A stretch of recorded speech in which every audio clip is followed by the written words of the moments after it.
우공이 산을 옮긴다. 우공이 산. 괜한 걱정. 이건 기우. 이런 우화 모르는 분 안 계시죠?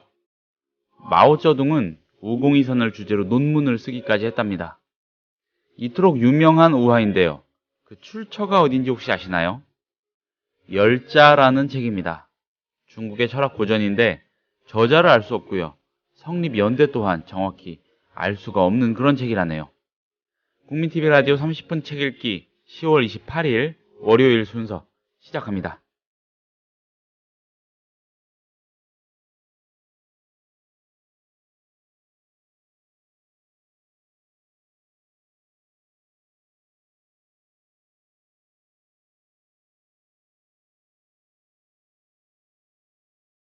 여러분 안녕하세요. 김효진 PD입니다. 주말 어떻게들 보내셨는지 모르겠습니다. 늦가을, 좀 더 심하게는 초겨울 정취까지도 살짝 풍기는 그런 주말이었습니다. 기우나 오공이산이라는 말과 우화, 이건 뭐 너무 잘 아시겠지만은 그 출처인 열자라는 고전은 조금 생소한 분들 많을 것 같습니다. 저한테도 물론 그렇고요. 30분 책 읽기 월요일 코너죠. 이윤호의 고전 읽기에서 다뤄보겠습니다. 이윤호 선생님을 잠시 뒤에 모십니다.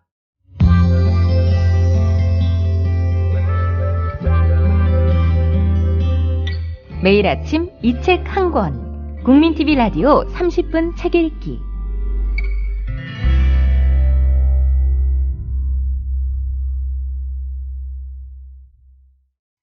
선생님 안녕하세요. 예, 안녕하세요. 네, 별거 없으셨죠? 예. 오늘 책은 열자라는 중국의 고전인데 예. 이게 뭐 누가 쓴 책인지도 확실치가 않고 예. 뭐 연대도 확실치가 않고 그런 책이라고 하더라고요. 소개를 해주시죠. 전국 시대에 쓰여진 책이라고 하고 네.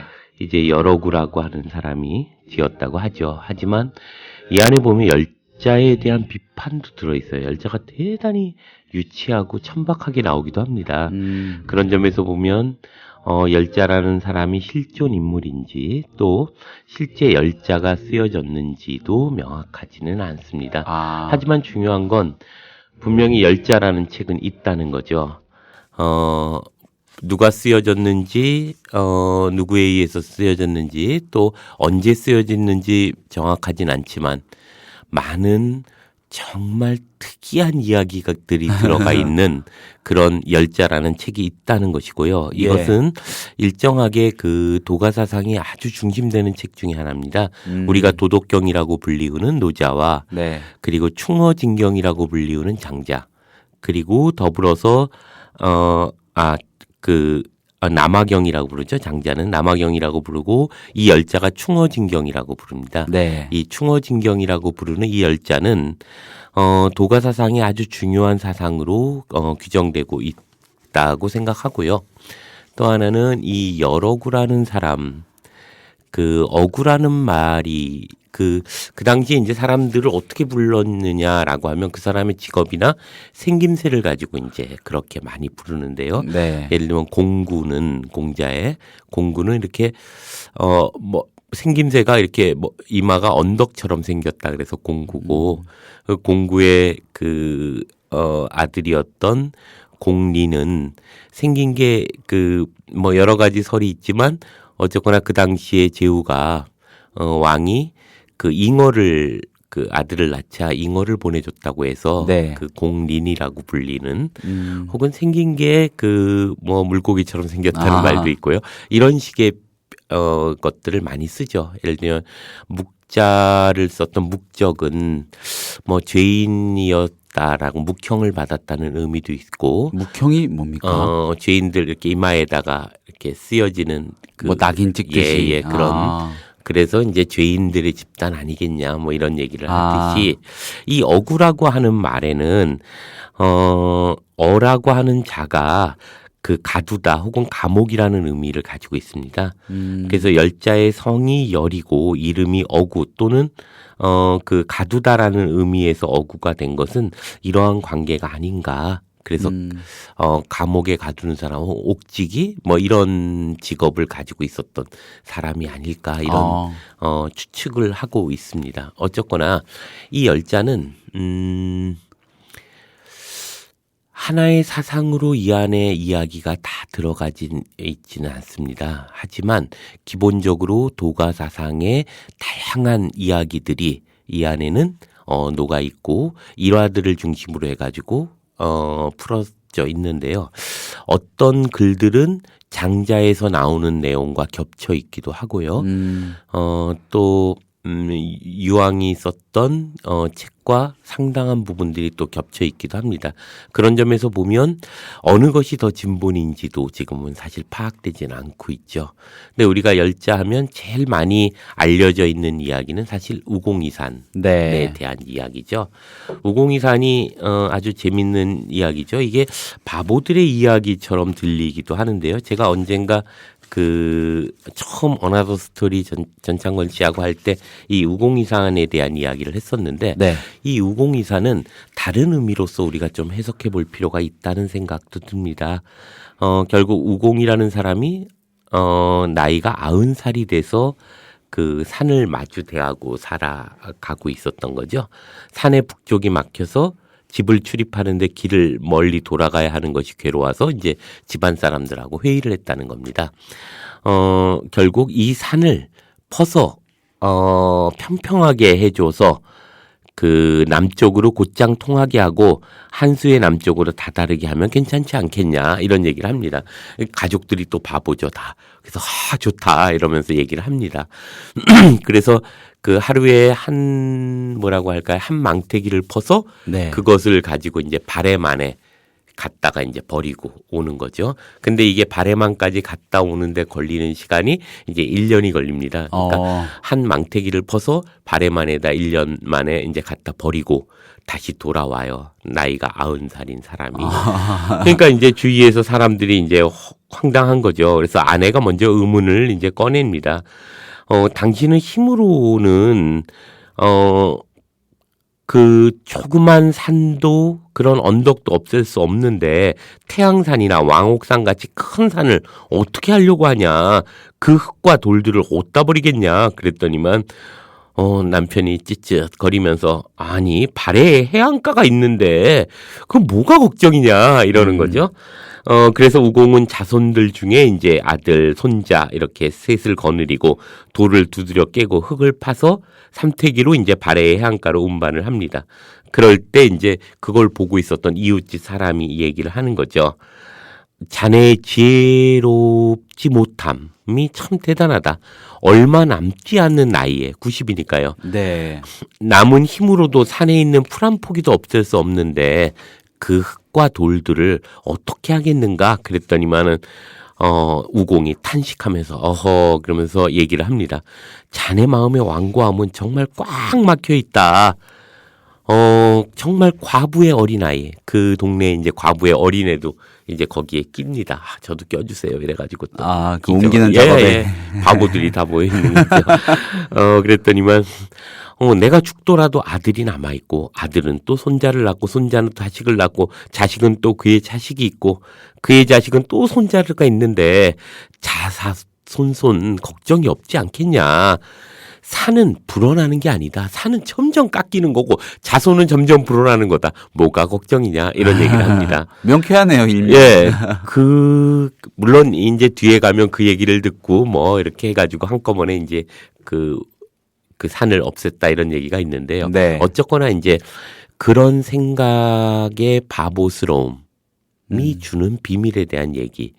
들을 이 열자는 이야기하려고 하는 것일지도 모릅니다. 뭐냐면 우리가 인생을 살아가면서 삶이라고 하는 것이 그렇게 하루아침에 무엇인가 되는 것 같지만 적어도 우공이 산을 옮기는 것처럼 우공이산이죠. 우공이 산을 옮기는 것처럼 조금씩 캐나가는 일로부터 일은 시작하는 것 아니겠나 하는 것이고 무엇인가 어느 한순간에 세상이 무너질 것 같지만 세상은 그렇게 조금씩 변해가는 것이 아닌가 이런 생각도 하게 하는 또 하나의 이야기로 우리가 한번 이해해 볼 수는 있지 않을까 이런 생각도 하게 됩니다.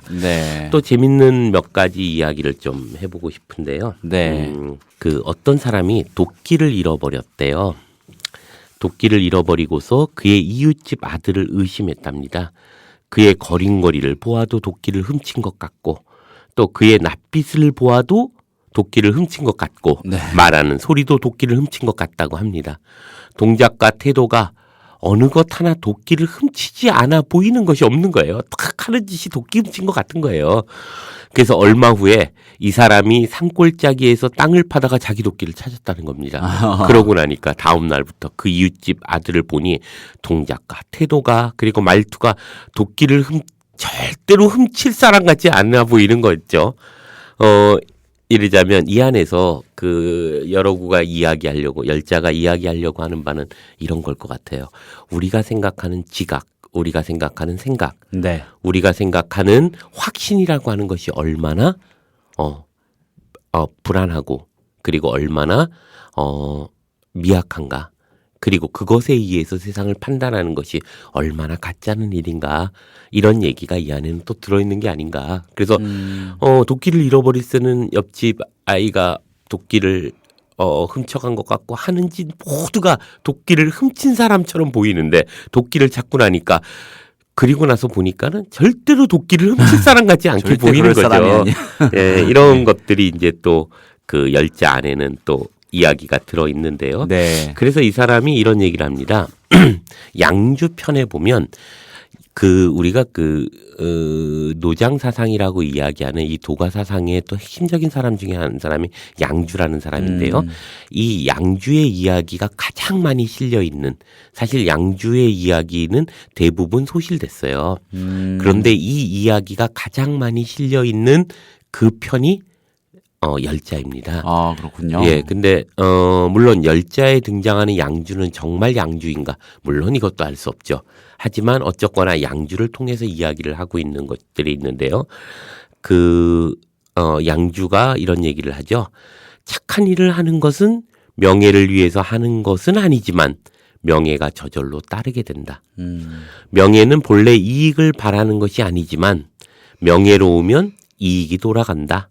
그래서 이익은 본래 다툼을 바라는 것이 아니지만 이익이 있는 곳에 다툼에 이르게 된다. 그러므로 군자는 착한 일을 하는 것을 반드시 조심해서 한다. 혹은 해야 한다. 선하다고 할 때 선함에서 경계해야 될 일이 있습니다. 저는 이런 생각을 하는데요. 니체나 이제 스피노자는 그 윤리와 도덕을 분리하고 있습니다. 도덕이라고 하는 건 뭐냐면 그 사회가 사회의 통제의 필요에 의해서 강제적으로 내면화시킨 율법이죠. 도덕이라고 하는 건 이래야 한다, 저래야 한다. 그러나 윤리는 그것이 아니라 자율적인 자기의 자유로움을 통해서 만들어내는 가치입니다. 목적적 가치죠. 내가 나로서 목적적으로 살기 위한 가치를 윤리라고 하는 것으로 스피노자나 니체는 규정하게 됩니다. 이것이 나중에 이제 칸트에 의해서 정식화되기도 하는데요. 그런 점에서 도덕과 윤리는 정말 다르거든요. 근데 우리는 가끔 도덕이 윤리로 변화하는 세상 속에서 살고 있어요. 우리가 국민윤리라고 하는 그 윤리는 바로 윤리가 아니라 도덕을 윤리로 변장시키고 있는 것들이죠. 우리가 선함이라고 하는 가치는 어쩌면 이것과 아주 밀접한 관련이 있죠. 그래서 예를 들면 이제 극단적인 표현을 하면 이런 거죠. 담배를 피는 사람과 담배를 피지 않는 사람이 있습니다. 네. 담배를 피는 사람은 담배를 피지 않는 사람에게 강제로 너 어떻게 담배를 안 필 수 있어? 그래서 담배를 피게 하지 않아요. 그렇죠. 그렇지만 담배를 피지 않는 사람은 담배를 피는 사람에게 끊임없이 무엇인가를 들이대고 그것이 얼마나 안 좋은 거고 죄악이고 이러한 것들을 통해서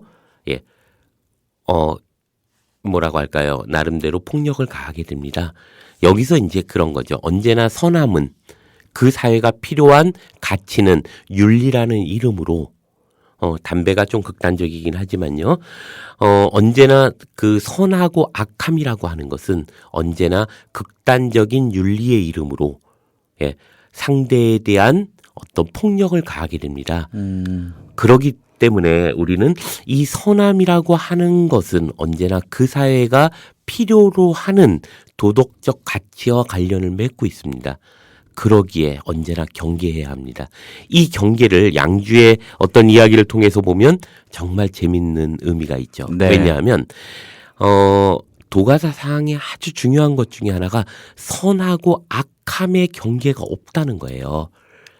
중요한 것은 좋아함과 싫어함은 있지만 선하고 악함은 존재하지 않아요. 그것은 상대적이라고 보는 거죠. 그런 점에서 스피노자나 니체나 칸트가 이야기하는 그 가치가 동양의 도가사상과 참 다 있다고 생각을 합니다. 그래서 윤리적 관점에 대한 문제는 좋아함과 싫어함. 예를 들면 우리가 악이라고 하는 한자의 언어는 사실 많은 경우가 악이 아니라 싫어할 오자입니다. 그래서 싫어한다, 좋고 싫음의 개념으로서 규정하고 있지 선과 악의 개념으로서 규정하지 않거든요. 그래서 여기서 이런 얘기를 하는 거죠. 착한 일을 할 때 조심하고 경계해라. 착하다고 생각할 때 이 얘기를 하고 있는 거거든요. 다시 한번 보면 이런 얘기를 하는 거죠. 착한 일을 하는 것은 명예를 위해서 하는 것은 물론 아니다. 네. 그렇지만 명예가 저절로 따르게 된다. 왜냐하면 도덕적 가치니까요. 네. 그렇다는 거예요. 명예는 본래 이익을 바라는 것이 아니다. 그렇지만 저절로 이익이 돌아간다. 이익은 본래 다툼을 바라는 것이 아니다. 하지만 저절로 다툼에 이르게 된다. 그러므로 착함이라고 하는 것은 조심하고 반드시 조심해야 할 것이다. 이런 거예요. 그러니까 즉 착함이란 이 안에는 무엇이 들어있냐면 이미 의도한 바가 아니지만 전제되어 있는 거 이익과 다툼이 있다는 거예요. 선이라고 하는 것. 즉 사회가 자신의 이익을 위해서 필요로 해서 만들어지는 게 선악 개념이라는 거죠. 그렇기 때문에 여기에는 그 안에 이미 이익이 있고 서로가 서로에 한 다툼이 있다는 것이 이 안에 숨겨져 있는 개념이 아닌가 이런 생각을 하게 됩니다. 자기는 착한 일 한다고 하는데 예. 거기에 동반될 수밖에 없는 그런 예. 그거는 예. 갈등적인 요소들. 예, 엄밀하게 보면 예. 착한 일이 아닐 수 있다는 예. 거예요. 예. 그 사회가 필요로 하는 것으로 통제되는 여자는 이래야 돼, 학생은 이래야 돼, 뭐 가장은 이래야 돼. 이런 등등은 그 사회를 효과적으로 통제하기 위한 어떤 면에서 보면 이데올로기가 선함과 악함의 개념으로 규정할 수 있다는 겁니다. 그렇기 때문에 미국의 선함은 이라크에서 악함이 되는 것이고 이라크의 선함은 미국의 관점에서 악함이 되기도 하죠. 그 사회가 필요로 하는 도덕적 가치가 언제나 규정되고 있는 것은 아닌가. 그래서 재밌는 것 중에 하나가 이 열자에 이런 얘기가 나오죠. 양주에 대한 이야기가 나오는 것 중에 아주 재밌는 얘기가 있습니다. 그 묵자의 그 제자였던 사람이 이제 그 양주를 찾아옵니다. 근골해라고 하는 아주 유명한 사람이 있죠. 이 근골해가 하루는 이제 묵자 그 양주를 찾아와서 정말 궁금한 것을 물어보는 거죠. 그게 뭐냐면 그 스님은 세상을 이롭게 하기 위해서 털 하나도 뽑지 않는다고 하는데 정말로 그러합니까? 라고 물어봐요. 그럴 때 이제 양주가 지켜보면서 한심하다는 듯이 턱 지켜보는 거죠. 대답을 안 해요. 그러면서 얘기합니다. 털 하나 뽑는데 세상을 이롭게 할 일이 뭐가 있냐? 이런 얘기를 하는 거죠. 그도 그런 거죠. 그래서 다시 근고래가 물어봅니다. 선생님 정말로 그렇다 하더라도 혹시 털 하나를 뽑아서 세상을 이롭게 한다면 선생님께서 그렇게 그 털 하나를 안 뽑겠습니까? 그랬더니면 그 다음에 아예 그 대꾸를 안 하고 사라집니다. 근고래가 너무 화난 거죠. 그래서 그의 이제 제자였던 맹손양이라고 하는 사람을 또 만나요. 그래서 맹손양에게 얘기를 합니다. 당신은 우리 선생님의 마음을 꿰뚫어 보지 못했습니다. 내가 당신에게 말씀하죠. 그러면서 맹손양이 이제 그 얘기를 듣고 또 그 묵자에게 그 근고래에게 얘기하는 거죠. 당신의 살갗을 손상시킴으로써 그 대가로 만금을 얻을 수 있다면 당신은 하시겠습니까? 그때 근고래가 하지요. 맹손양이 또 묻죠. 당신의 사지에 한마디를 잘라버림으로써 그 대가로 한나라를 얻을 수 있다면 당신은 하시겠습니까? 그랬더니만 고민을 합니다. 그랬더니만 맹손양이 얘기하는 거죠. 털 하나는 살갗보다도 경미하며 살갗은 또 몸의 한마디보다도 경미한 것은 분명합니다. 그렇지만 털 하나하나가 모여서 쌀갓을 이루고 또 쌀갓이 하나하나가 모여서 몸의 한마디를 이루게 됩니다. 털 하나는 물론 신체의 10,000분의 1에 해당하는 물질이지만 그러나 어찌 그것을 가벼이 여기겠습니까?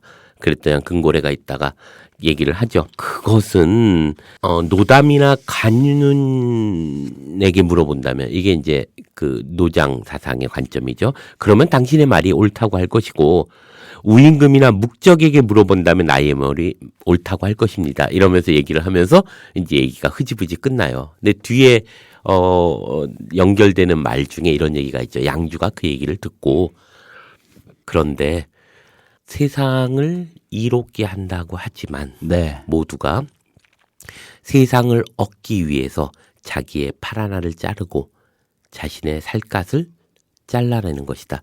진정으로 세상을 이롭게 하는 일은 털 하나도 뽑지 않아야 하는 일이다. 그러니까 세상을 위해서 털을 뽑는 일은 세상을 위해서 팔 하나를 자르는 일이고 세상을 위해서 몸 하나를 버리는 일인데 사실을 그걸 보면 사실은 세상을 얻기 위해서 몸 하나를 버리고 팔 하나를 자르고 털 하나를 자르는 일이다. 세상을 얻고자 하니까 다들 그렇게 싸우는 것이다. 세상을 정말로 이롭게 하려면 아무도 털 하나도 뽑지 않아야 한다. 이 얘기가 이제 양주의 핵심적인 얘기인 거죠. 즉 아까 얘기했듯이 우리가 선악이라고 하는 것은 네. 선악이라고 하는 것은 착하다는 것 안에는 이익과 다툼이 있기 때문에 그 착함에는 경계해라. 이런 얘기를 하는 건데요.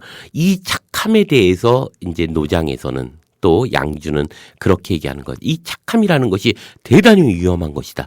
착함이라고 하는 건 허울이고 착함이라고 하는 건 이데올로기다. 그래서 이라크의 착함과 미국의 착함은 다른 것이고 그리고 국가가 혹은 사회가 통제되기 위해서 착함은 새롭게 입혀지기도 한다. 여성의 착함은 그래서 그 사회가 필요하는 것에 따라서 어떤 때는 아이가 둘만 나와서 키워야 하는 선함이 도덕적 가치가 되고 네. 그래서 아이를 많이 낳으면 야만이 되죠. 그런데 어느 순간부터는 또 아이를 조금 낳기 때문에 이기적인 여성이 되는 도덕적 가치로서 우리는 살고 있는 것이죠. 이럴 때 이 선함은 언제나 어떤 이익을 전제로 하고 있다. 그러기 때문에 이 이익은 다툼을 전제로 하고 있고 그래서 선함이라고 하는 건 언제나 이익과 다툼이 있어서 경계하고 또 경계해야 된다. 조심해야 된다. 그래서 정말 털 하나를 뽑지 않고도 이루어지는 세상이 될 때 가능하다. 그래서 그 열자는에서 양주는 이런 얘기를 하는 거죠. 세상을 돌이켜보자. 그때 전국시대거든요. 전국시대는 다들 자신의 옳음, 선함을 위해서 서로가 서로를 죽이고 있다는 거예요.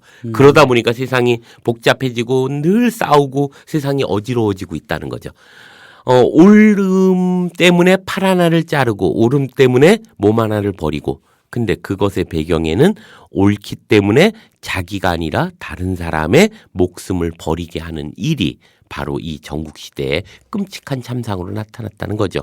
그래서 양주는 감히 얘기합니다. 털 하나를 뽑지 않는 세상이 되어야 한다. 옳음 때문에 털 하나를 뽑는 세상은 진정 위험한 세상이다. 이렇게 얘기하고 있는 거죠.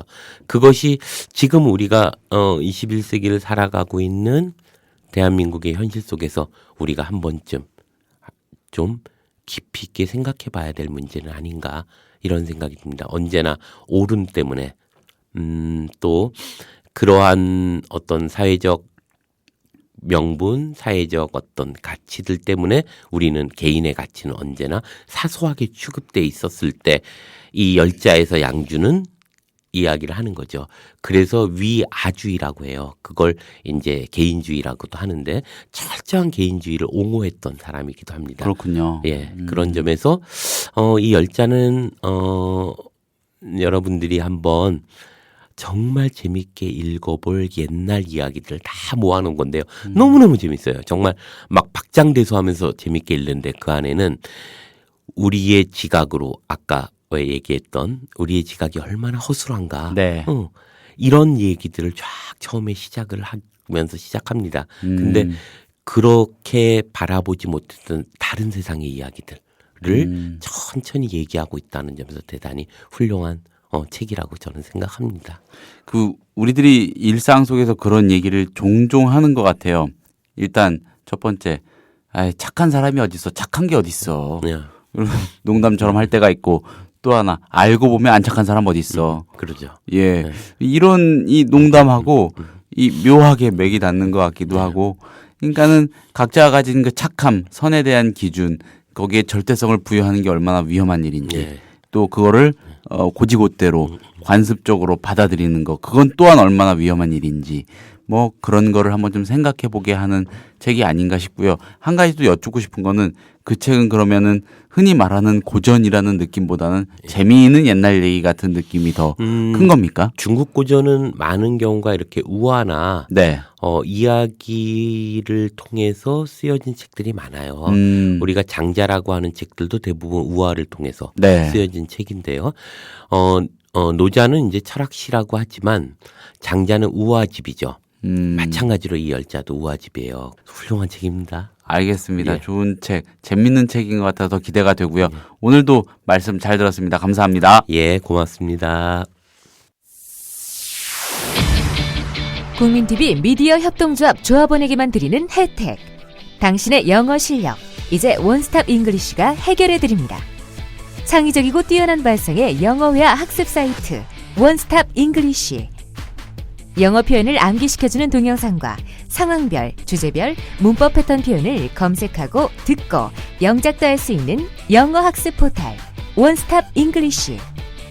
주소창에 onestopeng.com. 국민TV 조합원이 되시면 영어 학습 콘텐츠를 3개월간 무료로 이용할 수 있는 혜택을 드립니다. 자세한 내용은 국민TV 홈페이지를 참고해주세요.